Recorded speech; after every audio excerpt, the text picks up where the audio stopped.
नमस्ते। हर माँ-बाप का सपना होता है कि वो अपने बच्चों की शादी करें, लेकिन जो हालात हो गए हैं, उसे देखते हुए लगता है कि ये सपना अब सपना ही रह जाएगा क्योंकि सिया और केतन और चेतन के इस लव ट्रायंगल ने समाज की चूलें हिला कर रख दी हैं कि आप किसी पर भी भरोसा नहीं कर सकते। कुछ टाइम पहले की बात है, रेवाड़ी में रहने वाली अपनी एक फ्रेंड से जब मैं बात कर रही थी, तो मैंने उससे कहा कि उसे अपने बेटे की अब शादी कर लेनी चाहिए क्योंकि वो कई साल से जॉब कर रहा है। तो उसने कहा कि वो अपनी जान-पहचान में रिश्ता ढूँढ रही है क्योंकि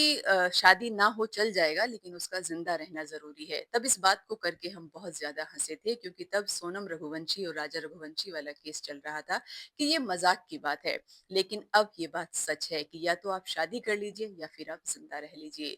क्योंकि ये जो वीडियोस आपको स्क्रीन पर दिखाई देंगी ये किसी फेरी टेल से कम नहीं है क्योंकि कहीं भी आप सिया के चेहरे पर ये नाराजगी का भाव नहीं देखेंगे कि उसे केतन पसंद नहीं था या जो वो गिफ्ट उसे दे रहा था वो उसे पसंद नहीं था या सारी प्लानिंग में वो खुश नहीं थी और अब ये मसला भी नहीं रहा कि वो लोग अनजान थे क्योंकि वो और उनकी फैमिली एक दूसरे को 35 साल से जानते थे। यहाँ तक कि आप इस बात को अगर ऐसे समझे कि जब उनके माता पिता की भी शादी नहीं होगी वो दो परिवार एक दूसरे को तब से जानते थे। तो ये कैसे पॉसिबल है कि सिया अपनी ये बात केतन से नहीं कह पाई जो कि खुद भी फैमिली फ्रेंड्स रहे हैं और 20 साल की एक लड़की जिसने